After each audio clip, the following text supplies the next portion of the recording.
Hi friends, welcome to Lasya waves. ఈరోజు నేను చేయబోయే వీడియో ఏంటంటే చాలామందికి ఉపయోగపడుతుందనే ఉద్దేశంతో ఈ వీడియో చేస్తున్నానండి. ఇదేంటంటే ఆల్రెడీ వీడియో చూడగానే మీకు అర్థమై ఉంటుంది ఏసీ సర్వీసింగ్ ఎట్లా చేయించాలి, సో ఎప్పుడు చేపిస్తే మంచిది అనే ఇన్ఫర్మేషన్ మీకు ఇద్దామనే ఉద్దేశంతో ఇచ్చేస్తున్నానండి. సమ్మర్ స్టార్ట్ అయింది కాబట్టి ఏసీ ఎక్కువ యూజ్ చేస్తూ ఉంటాం. సో దానికి అందుకనే ఒకసారి సమ్మర్ స్టార్ట్ అయ్యే ముందు ఒక్కసారి మీరు సర్వీస్ ఇంజనీర్తో సర్వీసింగ్ చేయించేసుకుంటే మళ్ళీ సమ్మర్ అంతా కూడా హ్యాపీగా ఎటువంటి ప్రాబ్లం లేకుండా నడుస్తుందండి. సో మీకు ఎక్కడ చేయించాలి, ఎట్లా చేయించాలి, సర్వీస్ ఇంజనీర్ ఎవరు చేస్తారు, సరిగ్గా చేస్తారో చేయరు, ఇట్లాంటి డౌట్స్ అన్నీ ఉంటాయి. సో దీనికి ఒక సింపుల్ మార్గం ఒకటి చెప్తానండి. చాలా రీజనబుల్ ప్రైస్తో అవుతుంది. మీరు బయట ఇట్లా పవర్ జెట్ అని చెప్పేసి అట్లాంటి ఒక చిన్న మోటార్ తీసుకొచ్చి వాటర్ స్ప్రే చేసి క్లీన్ చేస్తారండి. మనం రెగ్యులర్గా క్లీన్ చేసుకుంటూ ఉంటాం మ్యాట్ అదిని చేసినా కానీ లోపల ఉన్న పార్ట్స్ అన్నింటిలో కూడా డస్ట్ ఎక్కువగా పట్టేయడం వల్ల ఏసీ మీద లోడ్ ఎక్కువ పడుతూ ఉంటుంది. సరే ఇయర్కి ఒకసారైనా సరే ఈ విధంగా క్లీన్ చేసుకున్నారంటే మీకు ఏసీ మంచి ఎఫిషియన్సీగా పనిచేస్తూ ఉంటుంది. ఇప్పుడు మెయిన్ మీకు చెప్పబోయేది ఏంటంటే ఈ సర్వీస్ ఇంజన్ని ఎట్లా పట్టుకోవాలా, ఎవరిని పిలవాలి అనేది ఏంటంటే ఫ్లిప్కార్ట్లోకి వెళ్ళండి. ఫ్లిప్కార్ట్లో బుక్ చేసుకుంటే దగ్గర సర్వీస్ ఇంజన్ పంపిస్తారు. ప్లస్ సర్వీసింగ్ చేసిన 1 మంత్ వారంటీ కూడా ఉంటుంది. సో వాళ్ళు కూడా చాలా రెస్పాన్సిబిలిటీగా చాలా నీట్గా చేస్తారు వాళ్ళు. మీరు ఏమి డౌట్ పడాల్సిన పని లేదు. నేను ఆల్రెడీ లాస్ట్ ఇయర్ చేయించాను, ఈ ఇయర్ కూడా చేపిస్తున్నాను. సో అందుకనే ఫ్లిప్కార్ట్లోకి వెళ్ళి కేటగిరీస్ అని ఉంటుంది. కేటగిరీస్లోకి వెళ్ళి సర్వీసింగ్ అని చెప్పేసి ఒక ఆప్షన్ ఉంటుంది. దాంట్లోకి వెళ్తే స్ప్లిట్ విండోని ఇవన్నీ అడుగుతుంది. మీరు ఏ ఏసీ అయితే ఆ ఏసీ సెలెక్ట్ చేసుకుంటే మీ డేటు టైము అవన్నీ వాళ్ళు అడుగుతారు. సో చెప్పిన టైంకి ఆ టెక్నీషియన్ మీకు ఫోన్ చేసి వస్తాడు. వాళ్ళు మాకు వచ్చాడు చూడండి, మొత్తం అంతా ఇట్లా డిస్మాండిల్ చేస్తాడు. అవంతా తీసేసి చూడండి వాటర్ అది కింద కారిపోకుండా వాళ్ళు ఏంటంటే వీళ్ళ దగ్గర అంతా ఉంటాయండి. ఇదే మనం చేయించుకోవాలంటే బయట సర్వీస్ టెక్నీషియన్తో చేయించాలంటే 1500 ఛార్జ్ చేస్తారండి. సో ఈ ఫ్లిప్కార్ట్లో అయితే చాలా రీజనబుల్ ప్రైస్ 549కి వాళ్ళు సర్వీసింగ్ చేస్తారు. Plus 1 month warranty. ఈ 1 మంత్లో అతను చేసి వెళ్ళిన తర్వాత ఏదైనా ప్రాబ్లం వస్తే సో వాళ్ళు రెస్పాన్సిబుల్ తీసుకుని మళ్ళీ వచ్చి ఏదైనా కంప్లైంట్స్ ఉండి చేసి వెళ్తారు. చూడండి మొత్తం అన్నీ తీసి మొత్తం అంతా వాటర్ స్ప్రేతో ఎట్లా క్లీన్ చేస్తారో మీకు చూపిస్తాను.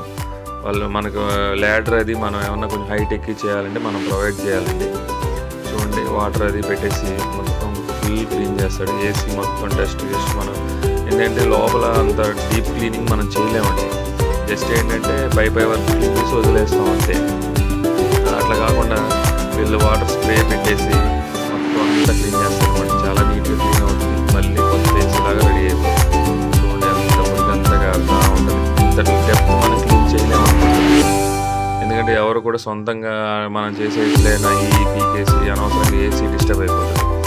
ఏం చేయొద్దు. ఒక 550 రూపీస్ అంటే పెద్ద అమౌంట్ కాదు. ఇయర్కి ఒక్కసారి చేయించండి అట్లీస్ట్. ఇయర్ మొత్తం మనం మ్యాట్స్ అవి క్లీన్ చేసుకుంటూ ఉంటే సరిపోతుంది. ఇప్పుడు కూడా ఎందుకంటే సమ్మర్లో మనం ఎక్కువ టైం యూజ్ చేస్తూ ఉంటాం. ఏదో మిగతా టైంలో అనుకోండి 3-4 అవర్స్, కానీ ఇప్పుడు ఏం చేస్తామంటే మ్యాక్సిమం 8 to 10 అవర్స్ మనం ఏసీ యూజ్ చేస్తాం. డేలో కొంచెంసేపు, నైట్ కొంచెంసేపు యూజ్ చేస్తాం. సో అందుకనే ఇవంతా నీట్గా క్లీన్ చేసి పెట్టుకున్నారంటే 8 to 10 అవర్స్ అది కంటిన్యూగా రన్ అవుతున్నా సరే ఆ కండెన్సర్ మీద కానీ ఆ ఫ్యాన్స్ మీద కానీ లోడ్ ఎక్కువ పడకుండా ఉంటుంది. సో స్మూత్గా రన్ అవుతుంది.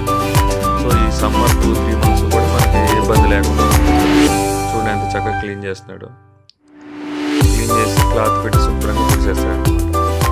ఇది పవర్ జెట్ అంటారు. చిన్న మోటార్ అది అతనే తెచ్చుకుని మనం ఆ వాటర్ బకెట్ అట్లా ఇస్తే చాలు, వాళ్ళే క్లీన్ చేసేస్తారు. సో ఎక్స్ట్రా మనీ కూడా ఏమీ అడగరు వాళ్ళు. మనం 550 అన్నారు, 550 పే చేస్తే చాలు. ఎక్స్ట్రా ఏమి ₹1 కూడా తీసుకోవాలి. అవుట్డోర్ యూనిట్ కూడా ఉంటుందండి. అవుట్డోర్ యూనిట్ ఎట్లా క్లీన్ చేస్తాడంటే దగ్గరలో అందుబాటులో ఉంటే చేస్తాడు. పైకి ఎక్కి చేయాలంటే చేయరండి. అంటే వాడు ఆల్రెడీ ఆ కండిషన్స్లోనే ఉంది.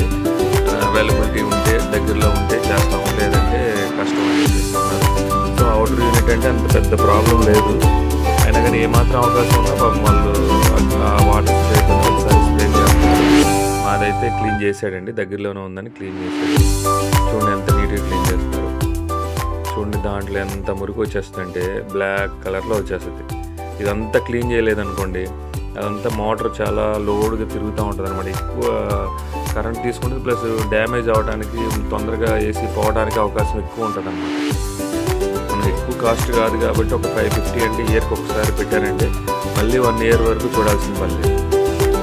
చూడండి అది అంత వీళ్ళకి రెగ్యులర్గా ఇదే పని కాబట్టి చాలా ఫాస్ట్గా చాలా నీట్గా చేస్తారండి. చూడండి వాటర్ అంతా కూడా దాంట్లో వెళ్ళిపోయి దాంట్లోంచి నీటి కింద ఒక బకెట్ పెడతాడు, ఆ బకెట్లోకి వచ్చేస్తాడు. ఆ డర్టీ వాటర్ అంతా కూడా బయటకు వచ్చేస్తాడు. అంతా దాని నిండా బూజు దుమ్ము అదంతా కొట్టుకొచ్చేస్తుందండి. చాలా నీట్గా ఉంటుంది. కొత్త ఏసీ లాగా ఫ్రీ అయిపోద్ది అనమాట ఏసీ. ఒక 1 ఇయర్కి ఒకసారి మాత్రం కంపల్సరీగా ఇది చేయించండి. మీరు బయట టెక్నీషియన్ అంటే సరే 1500 అంటే టూ మచ్ కాస్ట్, అంత పెట్టి చేయించకపోయినా జస్ట్ ఒక 550 కాబట్టి అందరూ ఒకటే రేట్ అండి, అదే రేట్ పడుతుంది, 550 రూపీస్ పడుతుంది అండి. నేను మళ్ళీ ఇంకొకసారి చెప్తున్నాను, ఫ్లిప్కార్ట్ ఓపెన్ చేసిన తర్వాత కేటగిరీస్ అని ఉంటుంది. ఆ కేటగిరీస్లోకి వెళ్తే సర్వీసింగ్ అని ఉంటుంది. సర్వీసింగ్ ప్రెస్ చేశారంటే దాంట్లో మీకు స్ప్లిట్ లేదంటే విండో ఏసీయా ఏ ఏసీ అనేది మీకు అక్కడ చూపిస్తాడు. డేట్ అడుగుతారు, మీరు నచ్చిన డేట్ సెలెక్ట్ చేసుకోండి. ఆ డేట్కి అతనే మీకు ఫోన్ చేసి మీరు ఎప్పుడు ఫ్రీగా ఉంటారని చెప్పేసి మీరు ఫ్రీగా ఉన్న టైంలోనే వచ్చి చేసి వెళ్తాడు. ఇక్కడ అంతా క్లీన్ అయిపోయిన తర్వాత గుడ్డతో నీట్గా తుడిచేసి మనకు మెయిన్ సర్వీసింగ్ ఏంటంటే లోపల ఉన్న డస్ట్ అంతా బయటకు పోవాలి. ఎప్పుడైతే బయటకు పోయిందో ఆటోమేటిక్గా ఏసీ ఫ్రీగా తిరుగుతుంది అన్నమాట, దాని మీద ఇంకా లోడ్ ఉండదు. సో మేము చేయించిన తర్వాత కూడా చూసామండి, ఏసీ చాలా బాగా వస్తుంది, కూలింగ్ కూడా పెరిగింది బాగా. వాళ్ళు ఫస్టే చెక్ చేసుకుంటారనమాట, ఎందుకంటే వాళ్ళు 1 మంత్ వారంటీ కదా. మీరు వచ్చిన తర్వాత ఆన్ చేసుకుని కూలింగ్ అది ఎట్లా వస్తుంది ఏంటి ఇవన్నీ చెక్ చేసుకున్న తర్వాతే వాళ్ళు ఓపెన్ చేస్తారు. మాదే అట్లా చెక్ చేశాడు, అంత పర్ఫెక్ట్గా ఉందని చెప్పాడు. డస్ట్ ఎక్కువగా ఉంది. నేను కూడా అంతే లాస్ట్ ఇయర్ చేయించాను, మళ్ళీ ఈ ఇయర్ చేపిస్తున్నానండి. సో చూడండి వీళ్ళంతా నీట్గా క్లీన్ చేశాడు, అంత క్లాత్ పెట్టి అన్ని స్క్రూస్ అన్నీ ఫిట్ చేసేస్తున్నాడు. ఫిట్ చేసిన తర్వాత ఆన్ చేసి ఒక 5 మినిట్స్ 10 మినిట్స్ మన దగ్గర ఉంది, అంత బాగుంది అని కన్ఫర్మ్ చేసుకున్న తర్వాతే వెళ్తాడు. సో మళ్ళీ మీకు ఏదైనా ప్రాబ్లం అనిపించినప్పుడు మీకు కస్టమర్ సపోర్ట్ దాంట్లోనే కస్టమర్ కేర్ దాంట్లోనే వాళ్ళకి ఫోన్ చేసి ఏదైనా మీకు కంప్లైంట్ ఉంటే కంప్లైంట్ రైజ్ చేశారంటే 1 మంత్ లోపు అయితే మాత్రం వాళ్ళే వచ్చి ఫ్రీ సర్వీస్ చేసి ఏ ప్రాబ్లం ఉందో చూసి చేసి వెళ్తారు. అది వాళ్ళ కండిషన్స్లోనే ఉంది. సో మనకేం ప్రాబ్లం లేదు. అదే బయట టెక్నీషియన్ అనుకోండి, ఎవరో తెలియదు వస్తాడు 1500 తీసుకొని చేస్తారు వెళ్ళిపోతారు, తర్వాత రెస్పాండ్ అవ్వరు. అందరూ అని కాదు, కొంతమంది టెక్నీషియన్స్ అట్లా రెస్పాండ్ అవ్వరు. మేము కూడా ఇబ్బంది పడి ఉన్నాం అట్లా. అందరూ చేస్తారని కాదు, అది మీరు బాగా చేసేవాళ్ళు ఉన్నారు, రెస్పాండ్ అయ్యేవాళ్ళు ఉన్నారు. కాకపోతే ఇక్కడ ఏంటంటే అది ఫ్లిప్కార్ట్ అనేది ఒక సంస్థ కాబట్టి వాళ్ళు రెస్పాన్సిబిలిటీ తీసుకుంటారు కాబట్టి మనకి కొంచెం ఈజీగా అవుతుంది అనమాట పని. ఏదైనా ప్రాబ్లం వస్తే మనం ఈజీగా వాళ్ళని కాంటాక్ట్ అయ్యి కస్టమర్ సపోర్ట్ టీమ్కి ఫోన్ చేస్తే వాళ్ళే దాన్ని పంపిస్తారు. అంత దూరం రాదు, మ్యాక్సిమం వాళ్ళు సర్వీస్ ఎక్స్పీరియన్స్ పర్సన్స్ కాబట్టి చక్కగా చేసి వెళ్తారు. మాకు చేసిన తర్వాత కూడా ఏం ప్రాబ్లం లేదండి, ఇంకా బాగుంది. కూలింగ్ అది కూడా చాలా బాగా పెరిగింది, ఎక్సలెంట్గా ఉంది. సో మీకు ఎందుకని ఎన్నిసార్లు చెప్తున్నానంటే మీరు సమ్మర్ స్టార్ట్ అవుతుంది కాబట్టి తప్పనిసరిగా మీకు ఒక 500 అంటే పెద్ద అమౌంట్ కాదని నేను అనుకుంటున్నాను. సో చేయించుకోండి, అందరూ చేయించుకోండి, సమ్మర్ అంతా హ్యాపీగా ఉంటారు. లేదంటే ఏదైనా చిన్న డిస్టర్బ్ అయిందనుకోండి వేరే దానికంటే ఫస్ట్ ఒక 500 పెట్టి చేయించుకున్నారంటే హ్యాపీగా ఉంటుంది. ఇప్పుడు మనం లక్షలు పోసి మెడికల్ టెస్ట్లన్నీ మన బాడీకి ఎట్లా చేపిస్తున్నామో దీనికి కూడా అట్లాగే కావాలండి. ఇయర్కి ఒకసారి ఒక 550 పెట్టండి. నేనేదో వాళ్ళ ఫ్లిప్కార్ట్ వాళ్ళకి ప్రమోషన్ కోసం అట్లా ఇలా చెప్తున్నానని కాదు, మన కోసం చెప్తున్నాను. నాలాగా మీ అందరూ కూడా మిడిల్ క్లాస్ వాళ్ళందరూ ఉంటారు, తెలియదు. చాలామంది నన్ను కూడా అడుగుతుంటారు ఎట్లా చేయించాలి ఏంటి అని. సో వాళ్ళందరూ కూడా ఇది రీచ్ అవుతుందని అనుకుంటున్నాను. సో ఈ సమ్మర్లో అందరూ చక్కగా ఒకసారి సర్వీసింగ్ చేయించుకోండి, వాళ్ళు బాగా చేస్తారు. ఫ్లిప్కార్ట్లో చేయించుకోండి మెయిన్గా, ఎందుకంటే రీజనబుల్ ప్రైస్ అని నేను ఫ్లిప్కార్ట్ అని చెప్తున్నాను. అంతే ఈ రేట్ మీరు ఎక్కడైనా చేపిస్తారంటే ఖచ్చితంగా చేయించుకోండి. సమ్మర్లో మాత్రం సమ్మర్ స్టార్టింగ్లో ఒకసారి మనం ఆ డస్ట్ అంతా క్లీన్ అవుతుంది, బాగుంటుంది. ఈ వీడియో మీకు ఉపయోగపడుతుంది అనుకుంటున్నాను. Thank you for watching.